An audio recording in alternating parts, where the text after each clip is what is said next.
You are listening to Scribble Talk, a podcast for bid and proposal professionals. My name is Baskar Sundaram, and with my co-host, Ashley Case. We will be sitting down with our industry veterans to share their stories, discuss their career, and learn how to make an impact in the industry. Today's guest is Eric Gregory. Eric has 42 years of industry experience in business development, capture, and proposal operations. Eric has been honored with APMP's highest service award, the William C. McCrae Memorial Award. Eric also received CACI's top honor for service excellence, the Admiral Thomas H Award. Eric is an APMP-certified proposal professional, an APMP Fellow, and twice ex-CEO of APMP. Welcome, Eric, to Scribble Talk. Great to have you with us. Thank you very much. It's great to be here.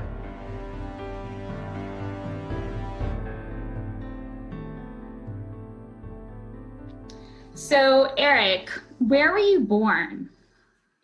Well, I was actually born in Baltimore, Maryland, a long time ago, as you can tell by the 42 years of experience that I have doing this stuff. So that's where I'm originally from. Okay, and so did you go to high school and kind of grow up in that area? I did. I actually grew up in the Timonium area right outside of Baltimore. Went to high school in that area. Went off to college in North Carolina. Swore I would never live in the Washington, Baltimore area again for the rest of my life. And have actually built my whole career around this area. Wow. You couldn't get away from it. I just couldn't. I couldn't get away. I tried, but it didn't work. That's awesome. How about your first job? My first job, actually, it was a long time ago. I started in 1977 at Bendix Field Engineering Corporation down at near Patuxent River Naval Air Station at the Naval Electronic Systems Engineering activity. And I was hired as an editor. And that lasted all of about 3 months because they came around one day and said that they were looking for people who would volunteer to work on a proposal. And having been rather bored out of my mind doing editing on technical manuals and things like that, I was silly enough to volunteer, and that was the end of my freedom for the next 2 years because I got hooked on the proposals very quickly and just thoroughly enjoyed it. And once I was in, I never got out. Oh, that's amazing. Eric, when did you enter the proposal world, Eric? Is it straight after your first job or? Oh, yeah. I was within 3 months of my first job. I was involved in proposals.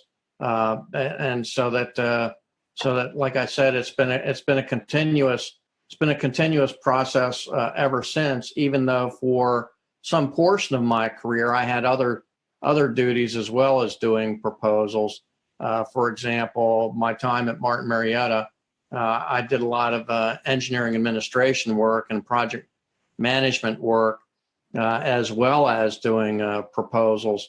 And so it wasn't always my full-time job. I had other duties that I had that actually helped me with the proposal work because I learned quite a bit technically and was able to put that technical knowledge to use in the proposals that I worked on with the engineers that I worked with. And so they caught on pretty quickly that they just couldn't fool me with a lot of their engineering and solution jargon, that I would try and drive that out of the proposal as quickly as I possibly could.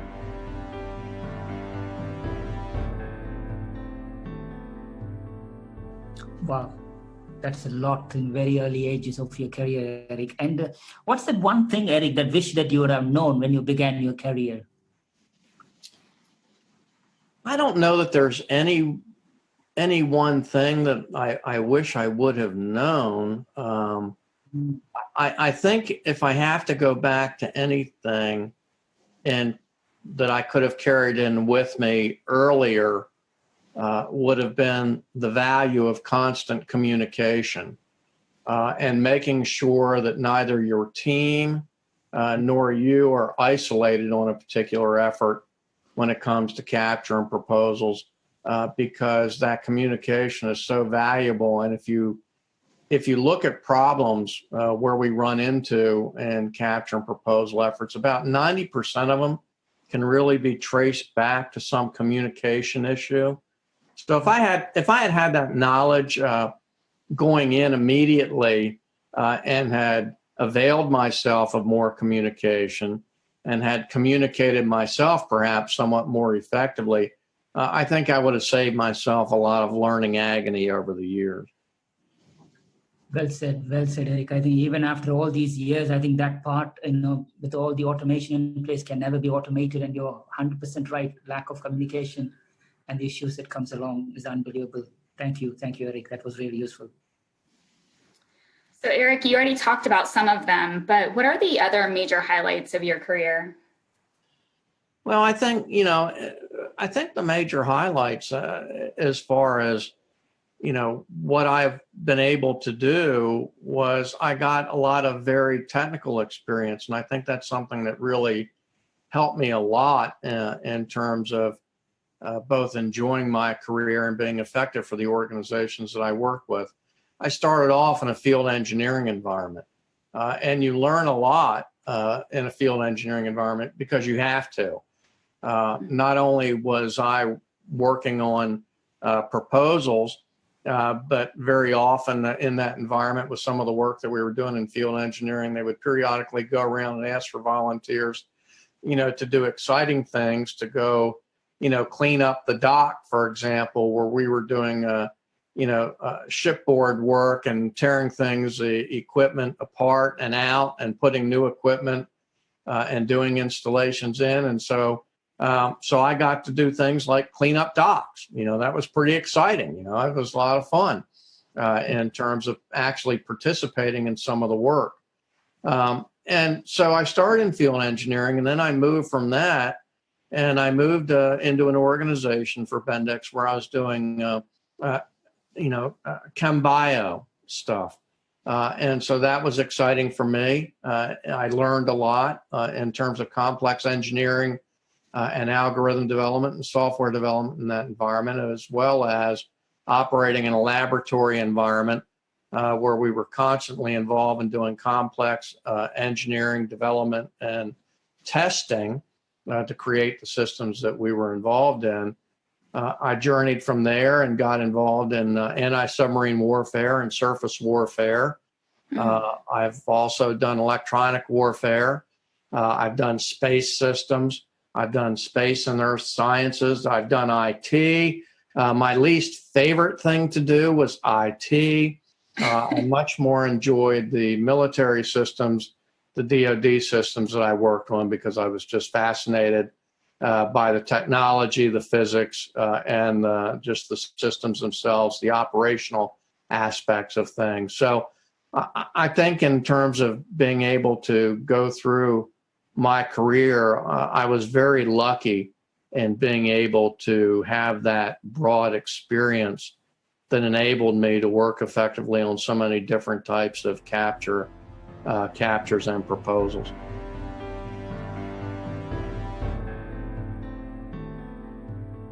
Yeah, that's amazing how many different areas you've been able to work in, and a lot of exciting areas.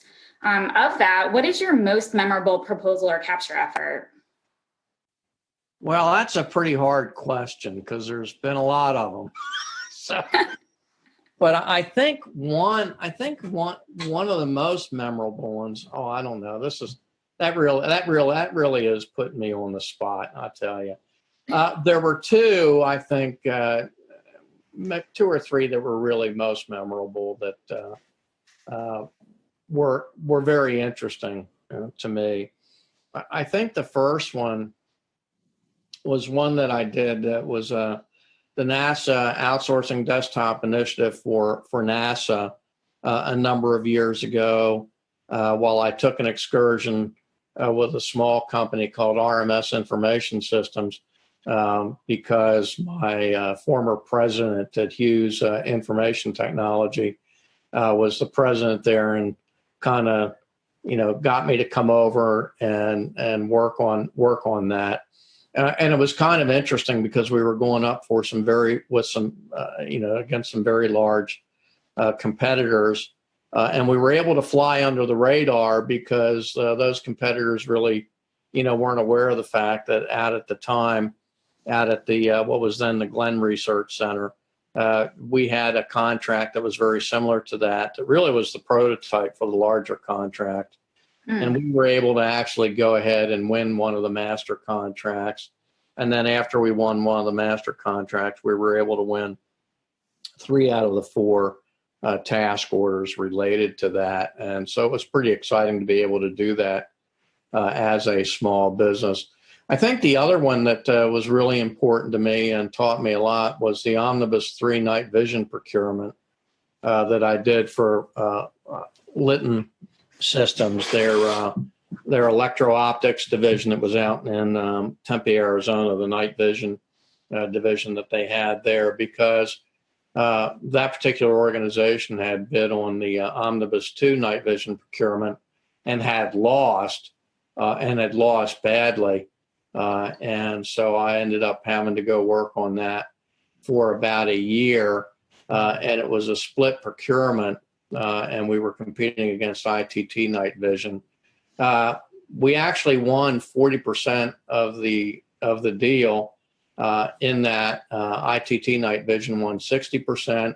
The only reason they got the 60% award was because they had a much larger manufacturing facility than we did. And it was interesting because in that I was doing some reviews of quality material in terms of at Litton. We had a contract where we repaired all of the night vision tubes that were coming back from Desert Storm. And I was reviewing some quality information, and I noticed that, many of the tubes that had come back for repair all had the same first 3 numbers, in their serial number. And I asked the quality folks, I'm like, do these numbers mean anything? And they said, yeah. It said that you can tell who the manufacturer of those tubes happens to be based on the first few numbers that are there in the cycle. And I said, well, would the customer know that? They said yes. And so I said, well, whose tubes are coming back? And they said, well, mostly ITT tubes. Oh, wow. And so that really helped in the procurement in terms of we were able to use a lot of information related to that, because almost, we had virtually no tubes that came back to our facility for repair, and we were able to use that to our advantage. So I learned a valuable lesson there in terms of just keep digging for competitive information, and you never really know when you're going to hit that gold nugget. But if you keep digging, you're going to find something that can really give you a competitive advantage. So don't give up. Just be persistent and dig and dig and dig, especially on these highly technical things. And then I think the third one was an opportunity where it was a major recompete, and basically the customer told us that we would not get an award again because of quality performance. And we had a year to turn that around, and we were very successful. And it was a rather large opportunity worth about $500 million. So those were 3 that I think were really important to me over the course of my career, especially in terms of what I was able to learn and what I was able to carry forward in terms of future competitions. Yeah, those are some great wins and some great learning experiences, it sounds like.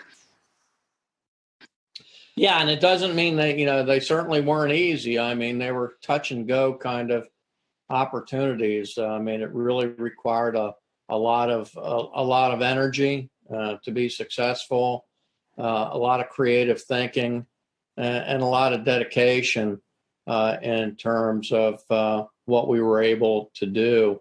That one, the night vision one, it was one of the things that helped us win was during Desert Storm, the Saudi Royal Army came to the night vision competitors and had asked during Desert Storm for like 1,000. I forget the exact number, but it was a huge number, like 1,000 night vision units to be produced in a very rapid time. And we were the only ones that took it on, and we were successful. And we had video and all sorts of interesting things, with the president of the Lytton division out on the loading dock, actually loading the truck full of these night vision systems that demonstrated that when we made a commitment, we were going to figure out how to fulfill it.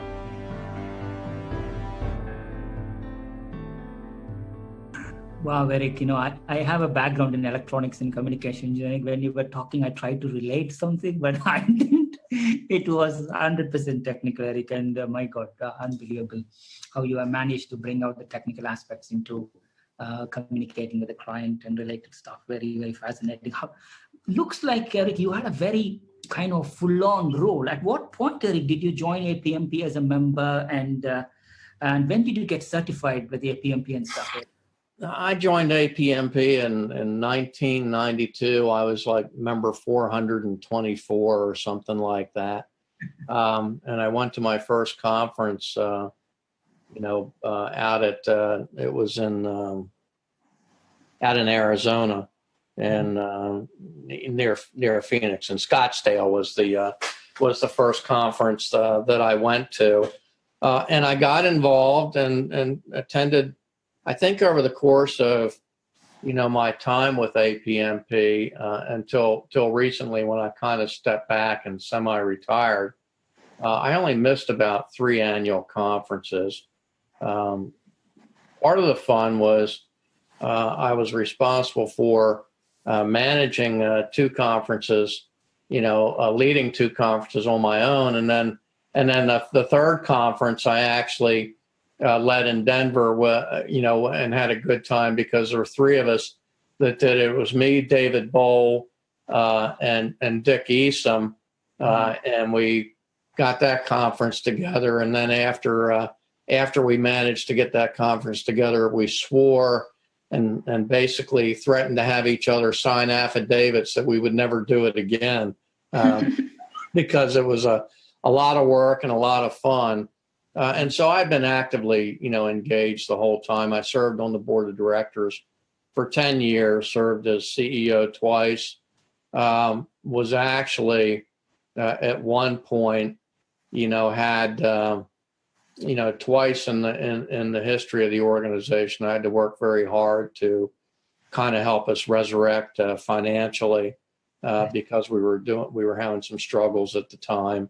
One of those times was after 9/11, when we conference attendance that year was not good, and of course that was very important to our financial status. And then the other time was in 1996, right after I joined the board. We had some financial issues we had to overcome as an organization, and we did. And so it kind of feels good now that I'm kind of ending my career, that I was able to contribute to the longevity of APMP and its success, because clearly it's a very successful organization now. It's an organization that everybody who belongs to it can be proud of. And one of the things that's really important is it does provide our membership with the cachet of professionalism that they so well deserve. Wow. Eric, you mentioned that you became a member in 1992, Eric. At what point did you decide to take the certification levels, Eric, and how was those? Well, I don't really think I'm not sure that's really a fair question, but I'll answer it anyway. Actually, I was involved in all of the, all the discussions that led up to the actual, creation of the certification program, because I was on the board for so long. And I actually achieved my foundation status by going through and actually doing as part of the pilot program, taking the test and going ahead and passing that early on in the process before we even, rolled it out, to the full organization. So So that's how I got started with the certification. Now, because I was kind of later in my career, Charlie Devine and some other people, started bugging me, about when you're going to do this, when you're going to do this, when you're going to do this. And I have to admit, I had a little bit of a cavalier attitude because I was well on in my career. And I started thinking about, okay, I did the foundation thing, but what advantages to me are there in terms of doing practitioner and then, of course, professional? And then suddenly one day I kind of had an epiphany and I realized there wasn't necessarily any benefit to me except a really personal one to say that I was able to do it.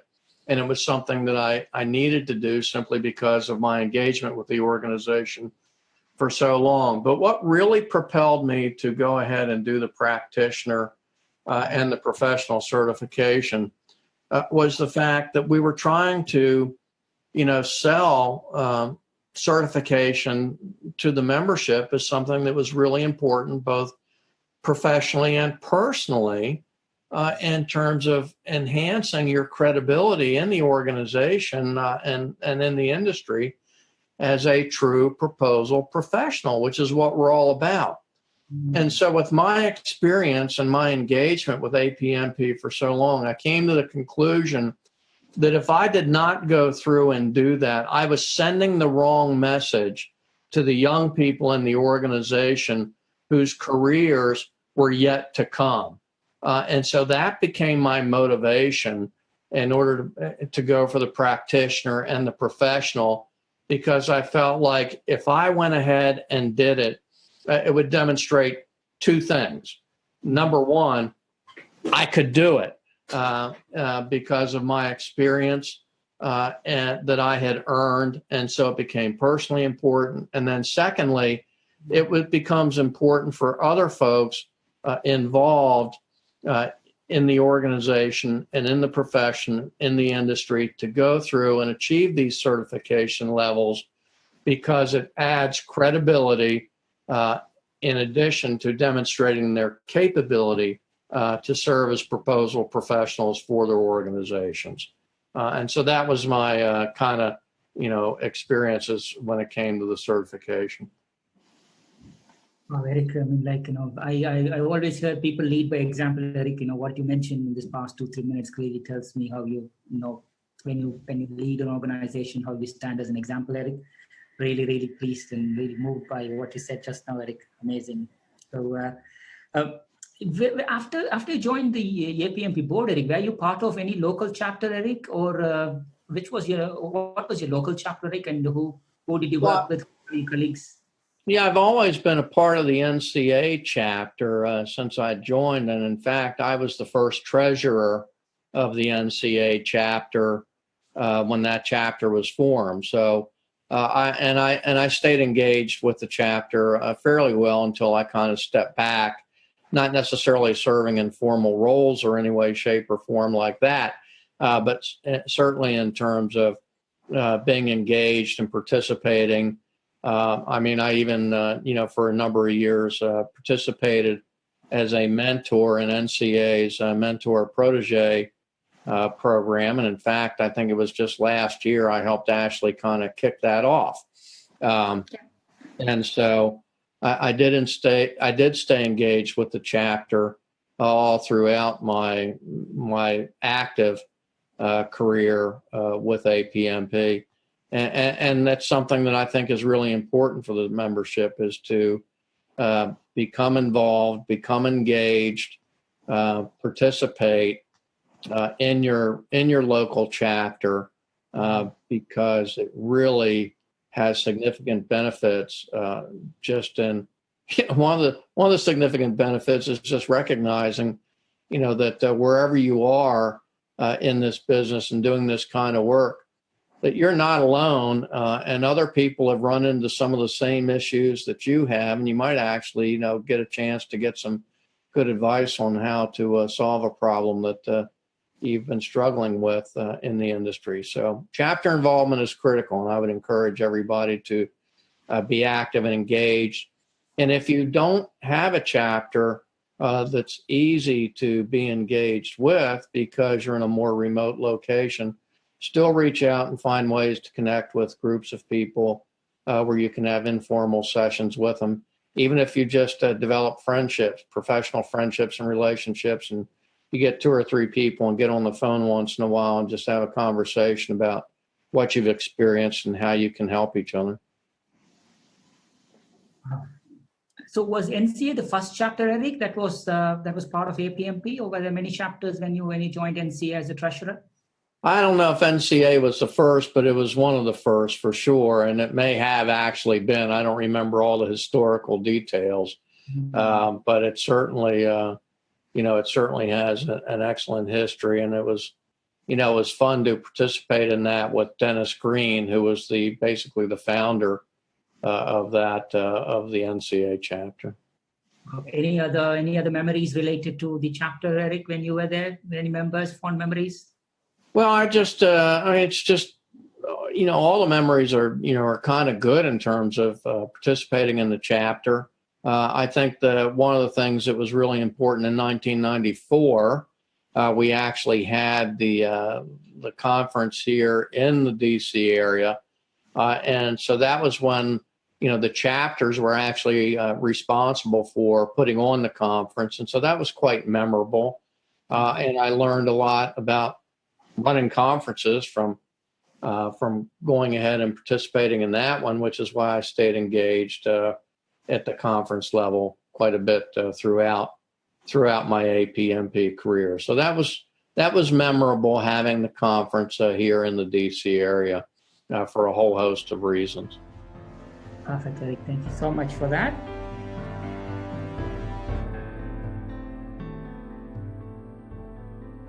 So Eric, we have some random rapid fire questions coming up for you. The first one is, tell me something that's true that almost nobody agrees with you on. That almost nobody agrees with me on? Mm-hmm. Gee, I don't know about that. That's kind of a tough one. Something about me? Just something that's true. Something that's true about me? It doesn't have to be about you. Oh, okay. Okay, so but the people don't agree with me on. Right. I don't know. Maybe a lot of people don't agree with me. On things like my absolute belief that we are undergoing significant global change in terms of climate, and then anybody who spends any time outdoors in the environment would actually understand that. I think that's a good one. Okay, so this one's a little bit loaded. You had an interesting nickname at CACI. Can you tell us what it was and a brief story behind it? Oh yeah, that's kind of loaded, but it's also funny. So yeah. So and I actually have some valuable memorabilia about that nickname. So just for everybody's edification, my nickname given to me by my organization at CACI was Satan, not Santa, Satan. Now, you also have to understand, that if you go back and look at the root meaning of Satan in Semitic languages, it means adversary. And so as the boss in a group that, had to live in a very intense life, I guess I could have been construed as their adversary. But it really originated because it came about because I would always say, well, it doesn't look like we're going to have to work this weekend. And sure enough, about Friday at 3:00, I'd have to go around and go, remember what I said about not having to work this weekend? Well, I lied. So we're going to have to work this weekend. It's going to be a tough weekend. We got a couple of additional, things that came in, and it looks like we're not going to get the break that we thought that we would. So it started out as there were a few people in the organization who started referring to me as Satan, Lord of Lies. And then finally it just became Satan. And it became so prominent that one of our graphic designers by the name of David Johns actually designed a game complete with all the packaging that you would find from an organization like Milton Bradley, that basically called the game Stick It to Satan. And so we had a lot of fun with that. I even have a cup that was given to me by the group. And if I hold my coffee cup, it says, "Hello, my name is Satan. What's yours?" And so some people thought that was terrible, that we would do that. And my attitude about it was, I don't care what they call me. I don't care what that fun they have poking at me, as long as they win business. They can do whatever they want, and I'll go along with it.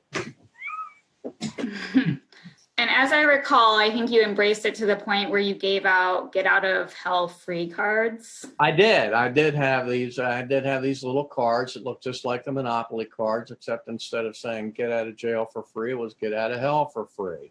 And so basically, my attitude is somebody did something that maybe they might have made not necessarily the best decision in the world, or, or they just maybe, we all kind of mess things up sometimes a little bit, no matter who we are and what we do. And somebody was kind of struggling with something that they messed up a little bit, was to try and, just have a little humor associated with it. I'd hand out a get out of hell for free card. So yeah, don't forget the lesson, but you can't just sit here and beat yourself up for the next 20 years either. Let's move on. So we had a little fun with that. And I think I actually still have a few of those left, although I don't use them anymore. Yeah, those were very interesting. So the next one is, what are you not very good at? A whole bunch of things. I think, something I still struggle with, I think periodically. I mean, it doesn't necessarily mean I'm not good at it, but it's one of those things that I still struggle with it, is making sure that I communicate effectively. I think everybody has to stay on top of that all the time. I mean, I always think I can communicate, better, even though most days I think I do a fairly decent job at it. I just always worry about the fact that I could probably do better. I think the thing that I'm probably most guilty of, and that I've never really, really found a way to, to get this under control, is I am a little bit of a procrastinator. And I think it's only because I'm one of those people that, I just thrive under pressure. And I think if the pressure is not there, I artificially create it. Sometimes by putting things off until I feel the pressure. And so I wish I could get that, aspect of my life under control. But given my age, I don't necessarily expect that that's going to happen. And so maybe it's one of those things that maybe I'll be late to my own funeral kind of thing, Oh, that's very, something I think a lot of us can relate to, is the putting things off until we have kind of that burning deadline. So what is your favorite word?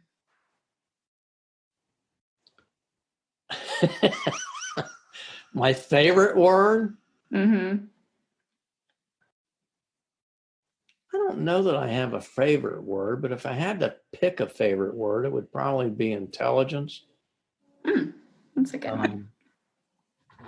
And I think I like that word because it has so many dimensions to it. Because we talk about the dimensions sometimes. We talk about, intellectual intelligence. We talk about emotional intelligence.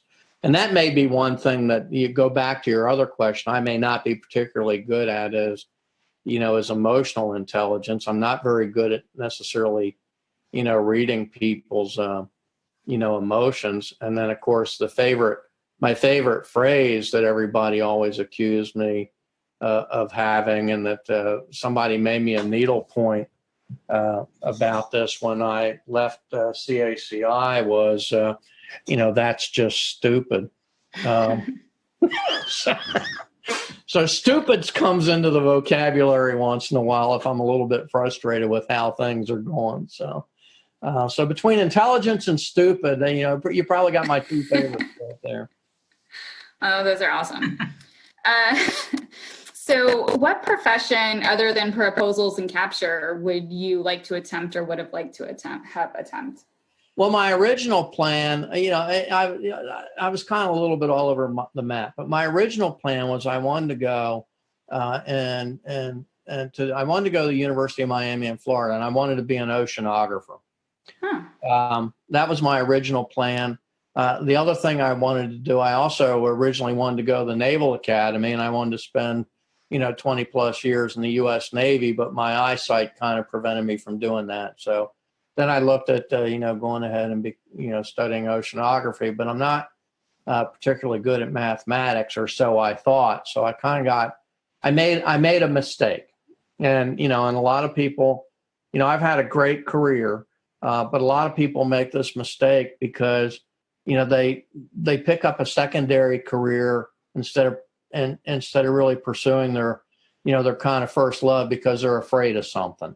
And every time I talk to young people, today about careers, I'm like, whatever it is you want to do, just figure out how to go do it and don't be afraid. Don't make the mistake that I did where I had a fear of mathematics. And so I didn't do what I really wanted to do because of it.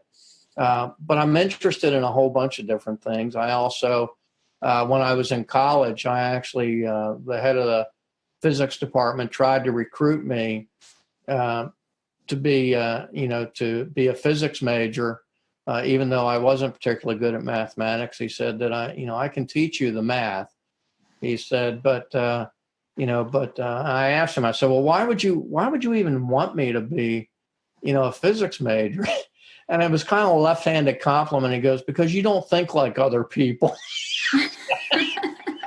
So I wasn't quite sure how to take that. So science would have been an option. There was one time early when I was much younger where I also considered, pursuing a career in classical music.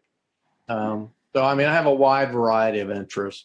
And then for anybody who knows me, everybody knows that I'm a very avid, outdoors person, a very avid fisherman. So I could have gone a lot of different directions. And the interesting thing about what I ended up doing when you think about it with capture and proposals is in a lot of respects, capture and proposals help me, integrate a lot of those different things into a career in a way that otherwise may not have, revealed itself. So I don't look back and say I wish I had done something different. I look back and say, so that I can tell other people, whatever it is you really love, don't be afraid of it. Just go after it. That's great advice. You mentioned one favorite quote, but do you have another favorite quote that kind of resonates with you? Another favorite what? Quote. Oh, quote. Yeah, my favorite quote actually, comes from, Margaret Thatcher. I actually kind of liked Margaret Thatcher. She still, I believe, remains the longest serving British prime minister in history. And the quote is very simple. It's consensus is the negation of leadership. And I always remembered that because too often, in organizations, we tend to strive, you hear people, well, we have to build consensus. And consensus doesn't mean that everybody has to agree. Consensus means that everybody has to be on the same page. And I see too many times in organizations where leadership, tends to abrogate its responsibility by striving for consensus in terms of everybody agreeing on what needs to be done versus making a decision and moving on. And so I've always kind of, cherished that quote, and we'll drag it out periodically to beat people with it if I have to.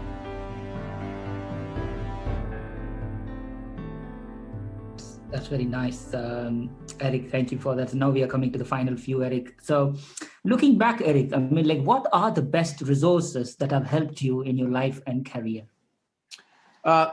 the best resources are actually, other people who had more experience than I had as I was kind of going through my career, because I always availed myself of those people, and I would go ask them for help or ask them questions. And I learned that very early in my college days, because what I would always do is I would always sign up for the professors that everybody thought were the toughest ones to have, and they were hard, but they were also the ones that you learn more from.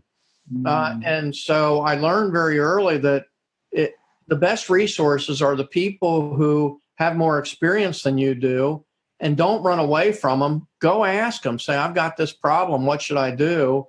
And encourage them to kind of, give you a hand and give you advice, because you can really short circuit some major learning experiences if you just kind of swallow your pride a little bit and go ask somebody and say, look, I'm struggling with this.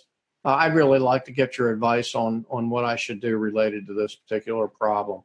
And I think very often we're reluctant to do that in industry because we're afraid that we're going to be admitting weakness.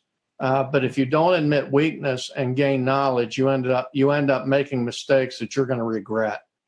So just folks should not do that. Seek out those folks who you trust, that you admire, that you know are good at what they do, and ask them questions, talk to them, learn everything you can from them, because it's going to save you a lot of time and energy in the long run.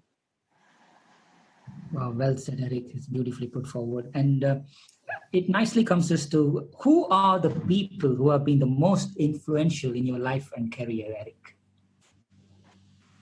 Well, I mean, again, those are always kind of hard questions. Who would be most influential? Surprisingly enough, one of them was a gentleman and a professor that I had in undergraduate school by the name of Luther Spencer Ludlow. And he was one of those characters that everybody thought was really tough. And he taught me the value of persistence.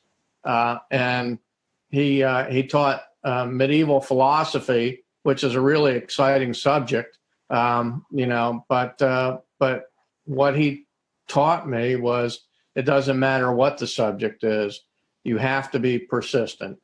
I think the other thing, in terms of, my career, other people who have been instrumental in my career, I would have to say, a former president of CACI, Bill Farrell, who passed away a few years ago, was instrumental in my career, largely because we, I think, challenged each other in a bunch of different ways. And so I think that certainly helped propel me forward. And then looking back again, early in my career, I think somebody who propelled me forward, and I never really had the opportunity to tell them, that was a gentleman by the name of Bob Lee, who was one of the best capture managers I had ever encountered in my entire career. And whenever I encountered a tough situation, it was always in the back of my mind, what would Bob do under these circumstances? And so those are some folks that I think had a, fairly significant effect on my career in terms of its development. So I'm sure there's a lot more I could go through, but those are some critical ones.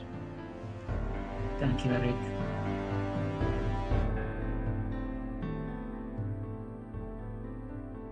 Yeah, those are great.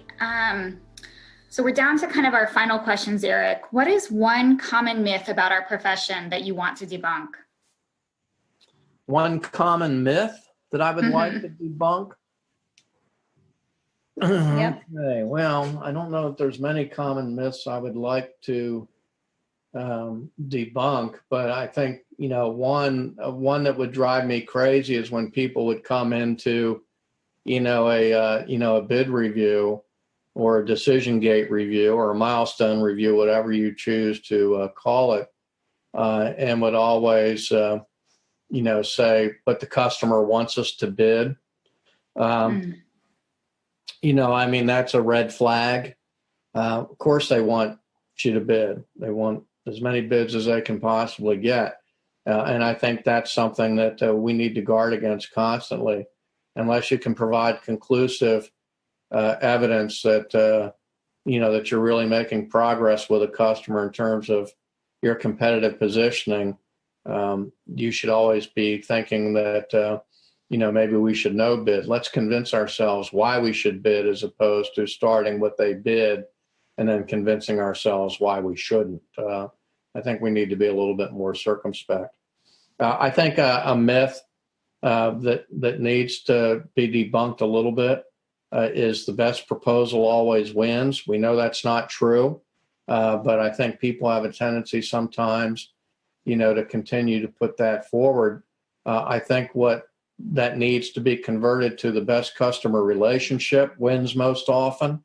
And so we need to focus a lot on that in terms of, trying to take a look at what, some potential myths are that we need to pay attention to. And then the biggest myth that we still continue to have in the industry is that heroics trump process.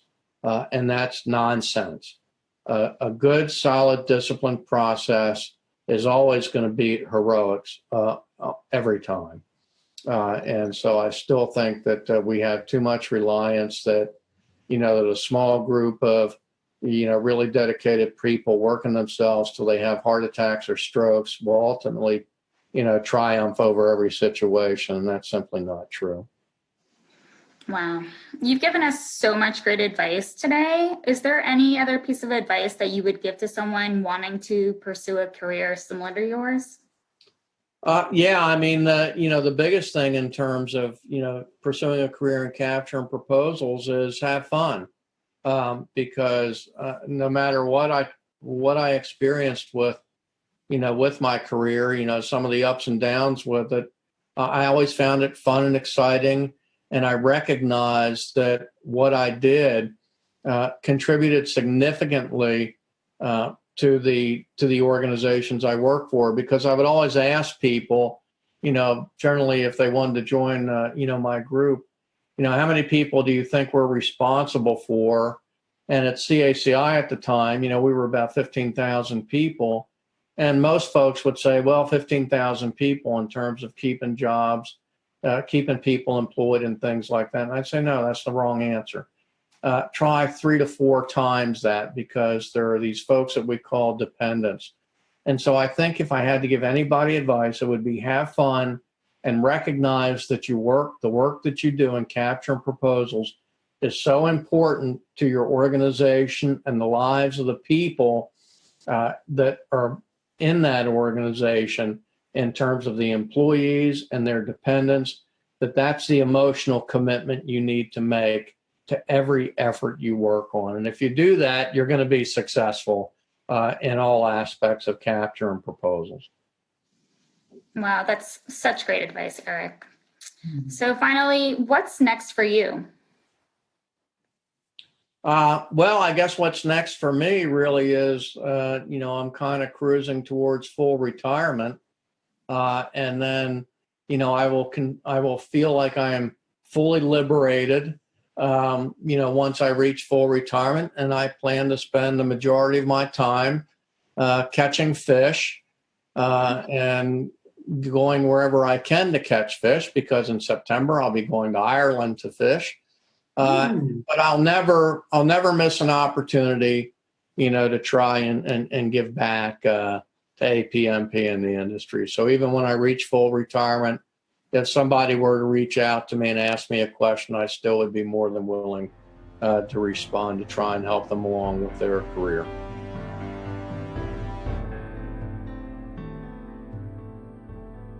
Nice. Eric. That's amazing. Well, Eric, thank you so much for your time. It's definitely been a privilege to have you here with us at Scribble Talk. We wish you all the best health and happiness. And, you know, you mentioned you're going to do this, but we're very hopeful that you're going to continue to inspire bid and proposal industry colleagues moving forward. Well, thank you very much for having me. It was great fun, and I certainly appreciate it. To our listeners, thank you so much for tuning in. Please visit batchuscribble.com/podcast to listen to this episode and check out any of our other previously recorded episodes. If you've enjoyed today's interview, don't forget to subscribe, review, and share the Scribble Talk podcast. We hope you'll check out our next episode where we interview another industry expert and special guest. Until then, it's Ashley Kays, Baskar Sundaram, signing off.